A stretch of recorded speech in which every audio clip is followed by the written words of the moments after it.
Now, one thing I wanted to mention is I brought something for you, and it's I wanted to see, I'll ask. So it's like a little prizes. So if someone could tell me maybe 2 ways that you could help yourself with depression. Well, exercise is one, and a good diet. Good diet, okay. So I wanted to mention about this a little bit. So I said about journaling, right? And it's actually very easy task, but is scientifically proven that if you do that every day, or try to do it every day, just a little sentence of something that, let's say, I'm very thankful today that you all came and you are interested in learning something new. So that's what I'm thankful about. And you could also write things in this, right? So which is pretty good. And then it has things for you to write. There we go. We have 4 more. So who else wants to mention some of the ways to help yourself, or some of them? So can you tell me For my daughter. two ways?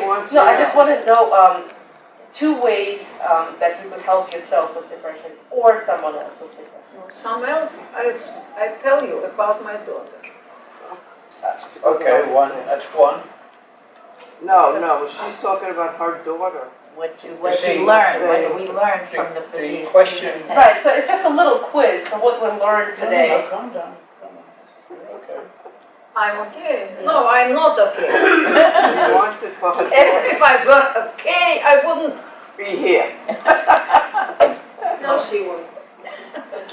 No, that's okay. You could try again. So Esther, what's some of the ways you could help yourself to feel better and to ward off depression?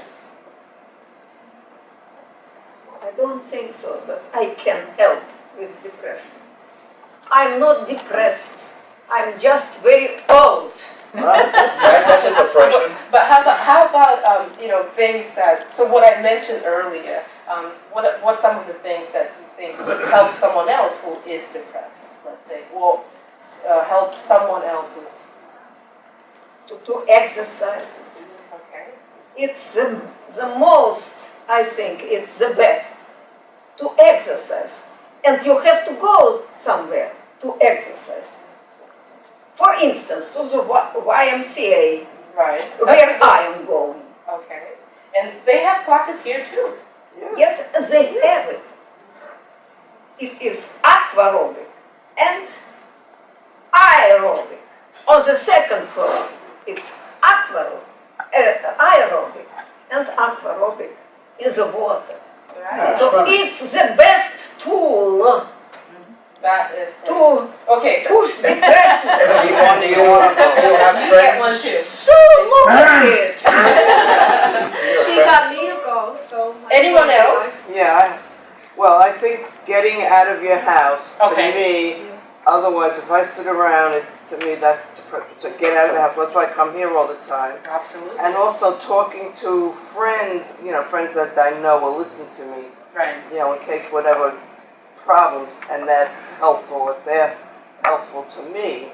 So, instead of going to a psychologist, there's certain friends that if you could talk to and they'll help you. Right. So socialize, right? So, social. Thank you. That's a very good point. It is. Ellie, you had a. Hello? Anyone else? Talk to you later. What is that? You want to give us one of those? So Ellie, one you help. wanted to. You had your. Yeah, what I wanted to say is sometimes when I go to extracurricular things like this past weekend, I get in my car and I just go. But in the morning I said, you know what, maybe so-and-so, an acquaintance of mine, would be interested in going to the same thing if they're not doing anything. Right. Because they don't like to do things by themselves. And I called, and she couldn't have been more excited over the fact that someone called her to get out of the house. Absolutely. And it also helped me as well, because I had company while I was doing it. That's a very great point. Yeah. Very good point. There you go. And we have one more. Anyone else? So So every day you write something in here, is that what this is about? Right, A little exactly. diary. A little diary. Yeah. Walter. Lay off liquor. Oh, yeah, there we go. That's a great point. Or drink it. I mean, that's something that is definitely is very useful. I actually have more for for those of you Who didn't answer? he didn't answer, but I'm pretty sure. So you played the nice game. Got us involved. But- She tricked us. But it is very important. So, to the Ellie's point that you could guys actually have someone else so to do this exercise together. So, for example, if you have someone like a friend, right? So you could share those things. So you could write something down and then meet with someone or call someone and say like, listen, today I'm thankful for this, this, and this. How about you? And that way you will be more motivated to do that and you will be more committed to do that. So in that sense, hello. So I want you to, would you like? No, this is fine, please. What is it? The same. It's just a notebook for you to write things. She's saying you. I don't know if you prefer any Oh, color. here. No, yeah. This Wednesday. Would you like some? No. Okay. Do you want? So, I've had too much of that stuff in it. Do you want? Would you like? Okay. You missed me? Oh, so, All right. So now, do you guys have any questions? yeah, so now we run into a person that I know that, I wouldn't say it's depressed, but avoidance of communication with Hey, hold on. How do you get back to, what sort of easy way do you get it to get this person more alive, if you will, or more smile a bit or something like that? How do you break the barrier of someone who continually says, no, I don't want to? I guess it depends on your relationship with that person, whether it's relatives or friends, or if you're close to that person or not.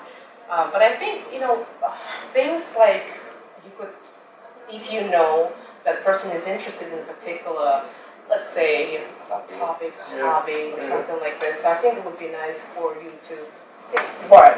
So I know that there will be an event next Friday. Would you like to come? Something like this, right? So I guess find something that they would enjoy potentially, and then But if you've just tried extend a number of things for a few weeks, and it doesn't seem to work, and you can't just say to them, should you go for some seeing the person? How do you do that? To get him to go to a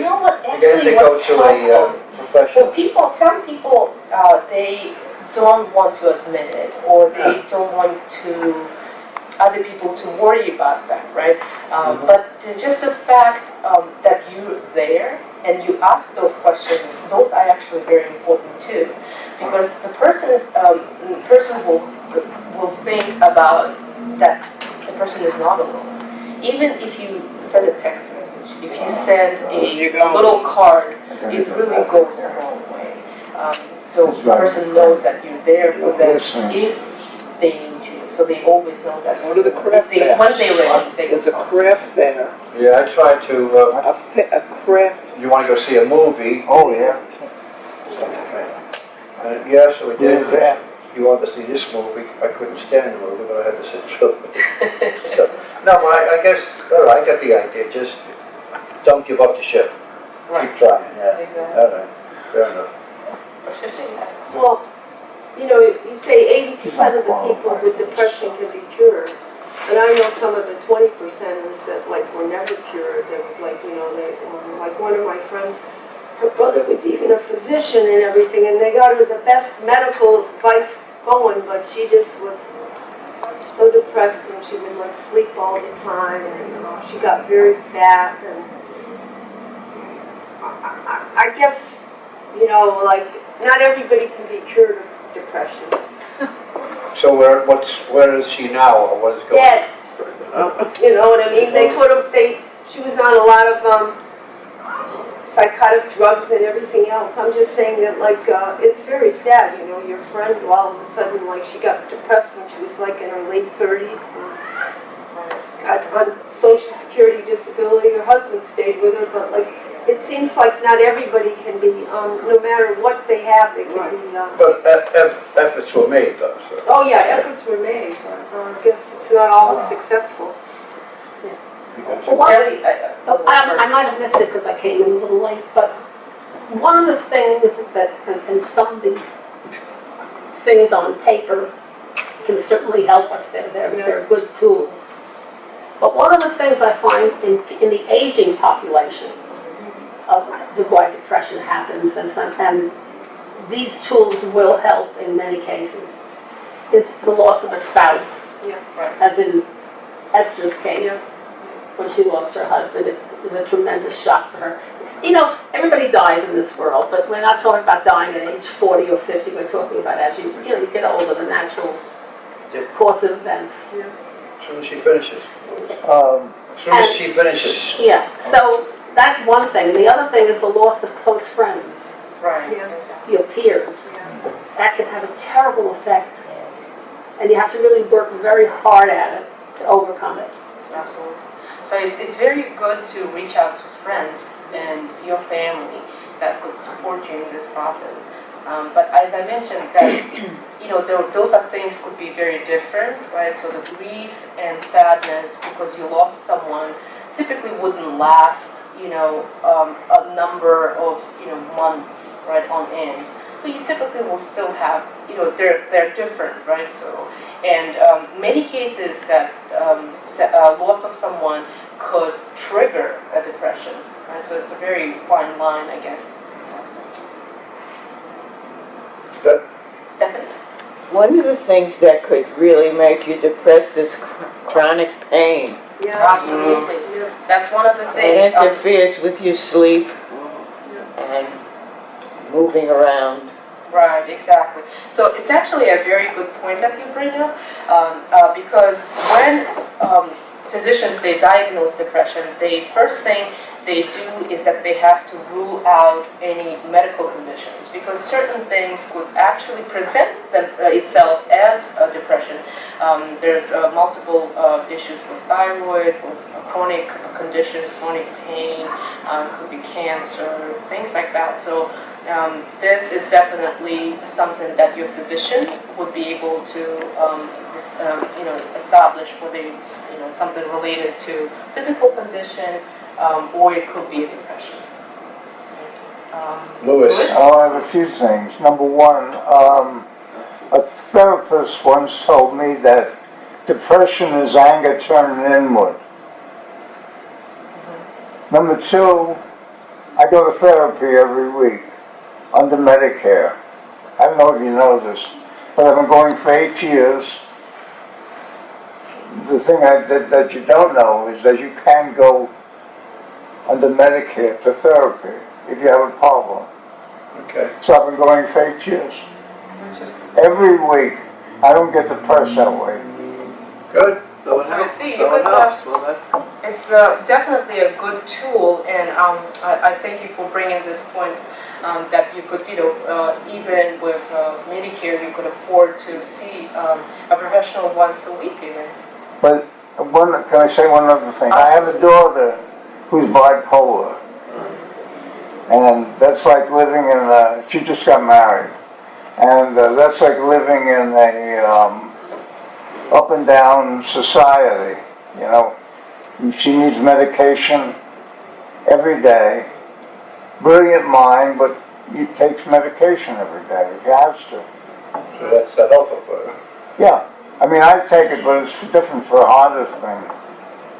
Teddy. Well, no, I was going to say, my sister was married to a man. He was bipolar, and because it's such a genetic situation, all of her children are now bipolar, and even it's going to the grandchildren, and they're all on medication. They have to be on medication. There's no way of helping. You can't say, yeah, go out and go to a movie and you'll be happy. Right. Just Exactly. even the medication. Some of the medications don't help until they they have to keep changing the medications. It's just, Absolutely, so that's the point with medication, so there are many types, and then, so your provider could actually help you to find a right one for you. And to your point is that you cannot really snap out of it, right? No. So it's not something that you could control. And I think it's very important to know to get help when you need it. So how would, do they have friends? How does a friend help out someone with bipolar? well, it's very hard. Well, my niece, my sister's older daughter, she's in her 50s now. She wasn't always, she became more bipolar, I would say, in the last 10 years. And she does have friends, and no, she's always upset. I mean, she talks about taking her life, and her life isn't good, and they keep changing her medication. And her husband, my sister's husband, ex-husband, he was very bad and brilliant, a brilliant mind, but that doesn't matter. And you just, So, it's just a very sad health situation. so that seems to be strictly for a professional to help in medications, Yeah, but beyond the purview of us. yeah. Okay. No, it has to be it has to be medicine. There's no way of helping those people, right? I mean, you agree with me?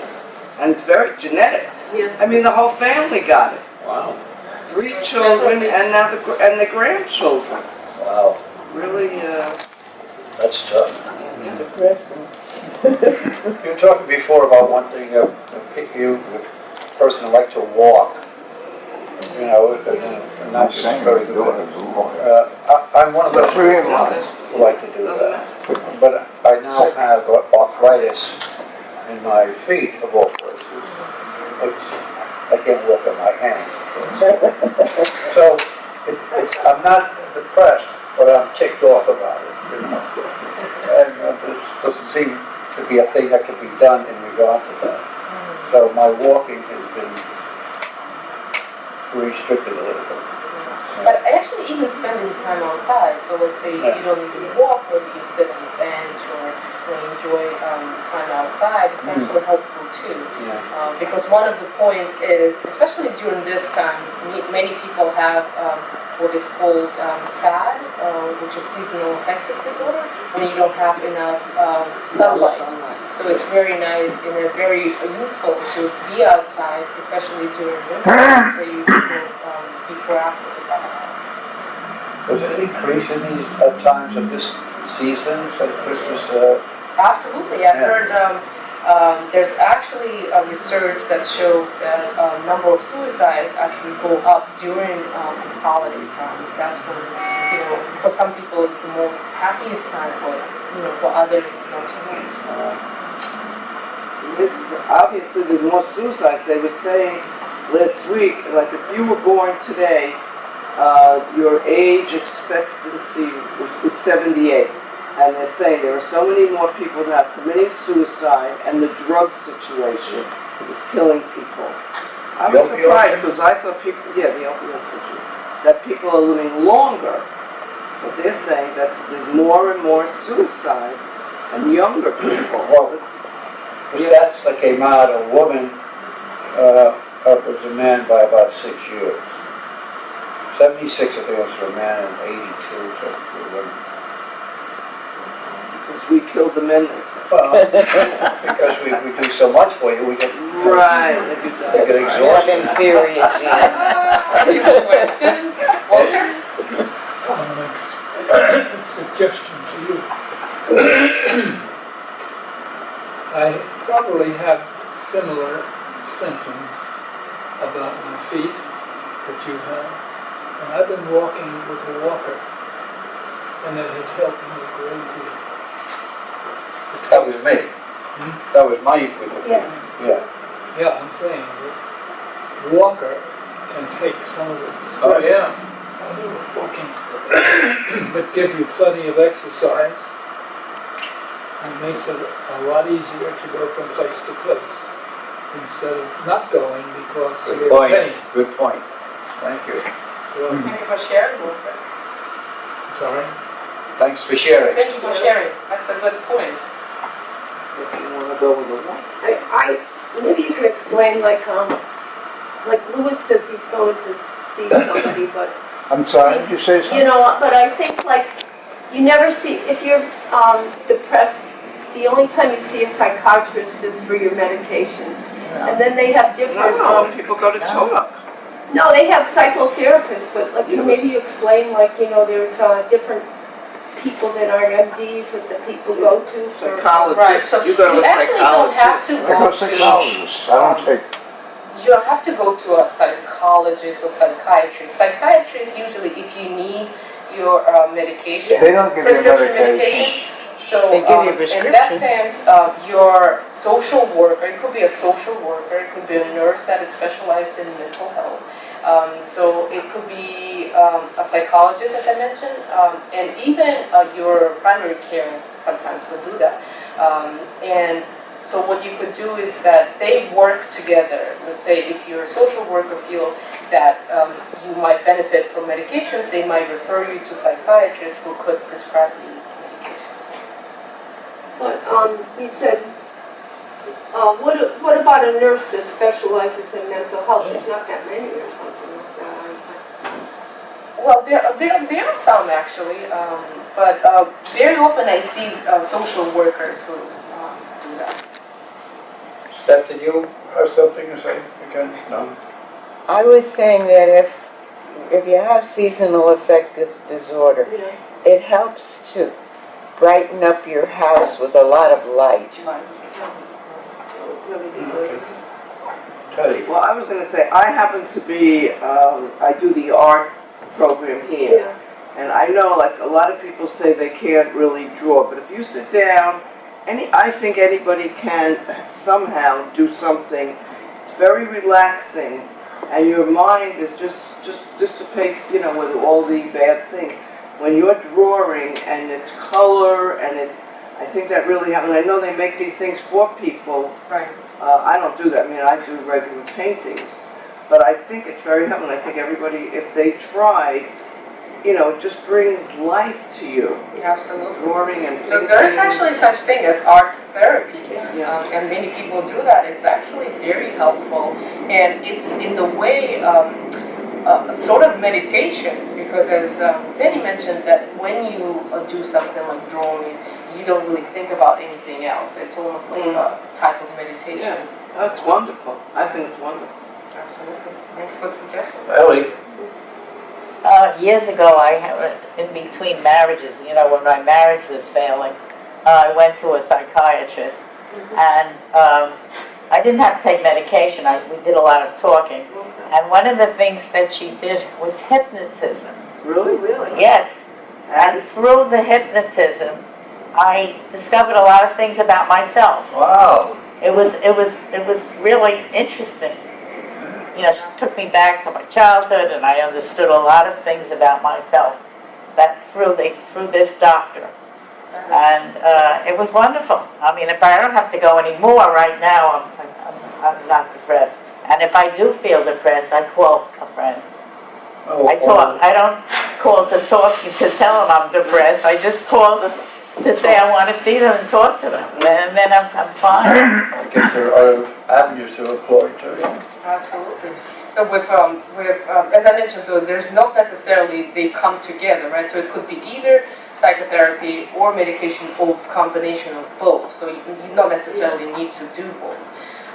But your professional will help you with that, right?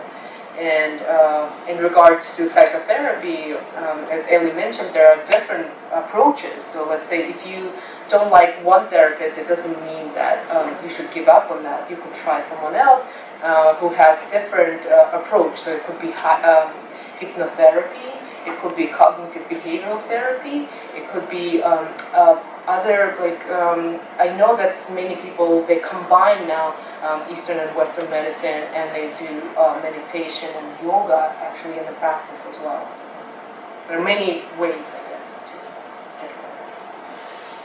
get At the Bennett Cancer Center, they provide support for people that get that diagnosis, which can make you very depressed. But they also have music therapy too. they have art therapy and music therapy, and these people, like, they're either, you know, they're good in music and they're good in art, but they go for additional training to, like, learn about, like, the psychotherapy part of it. And as you said, Patty, it really helps out. Music is always something Yeah. uplifting. Are they playing, is the patient playing music or is he listening? No, the lady who does it, like, she's, you ever seen those, I guess they do it in Buddhism where they have these different bowls The making bowls, right. music and stuff like that. Plus she plays the piano, plus she plays the, But she's not leading someone, she's doing it for herself. no, she does it, she has like a group there. Ah, You go okay. and listen to it, but I mean, it's kind of, it's not like going to a concert. She's like trained to be a music therapist. She has a PhD in it and Okay. everything. And she also goes around to some nursing homes and stuff like that. Louis, For people in AA at this time of the year is the worst time for them. Between Christmas and New Year's, that's when they get most depressed and they drink more. Yeah, So I just mentioned that. yeah, that's AA you're talking about. In Alcoholic Anonymous. yeah, believe it. Something you don't know anything about, right? I've been to 14 We have plus. Stephanie and then Debbie. One of the things that can help you with depression is having a pet. Yeah. Absolutely. Pet If therapy. if you could afford it, there are many studies that actually show that having a pet, especially a dog that you would walk outside with, it brings joy and prevents things like depression, and also helpful for your cardiovascular health as well. So it's very Good good point. if you could have a pet. In the nursing homes, they bring around. Yeah. Comfort animals. Absolutely. Who else was going to, Ellie, you wanted to mention something? Yeah, what I'll say is, talking about music therapy or art therapy, quite a few people here, Jack and Ellie and Stephanie and myself, there's a program for, you might want to tell friends that you know that might be depressed, that it might help with some of the people here. There's a program called The Old Folksies. I don't know if Oh, it's yeah, the library. Old funky. and it's run by the library.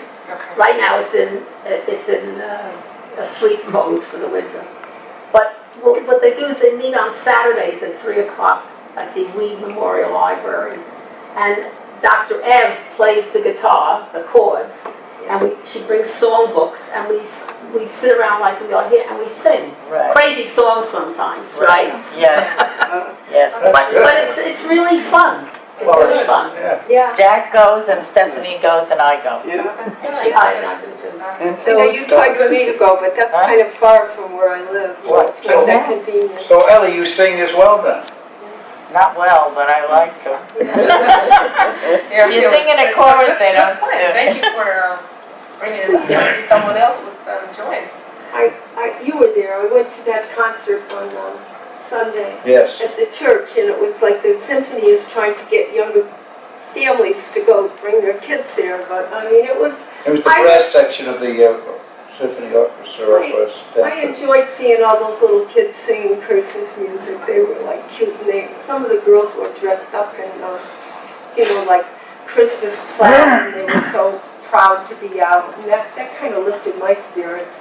And then after that, I went to see Santa rappelling down the skyscraper. I hadn't been to that in 15 years, but I go every year. I think like being around younger people Of course. uplifts me or something like that. So They're joyful. yeah, Socializing is very Yeah. important. yeah. Do you guys have any more questions? No, you did a great job. Yeah. So I wanted to thank you all for, being so welcoming to me. I really enjoyed my term here, and Good therapy for you.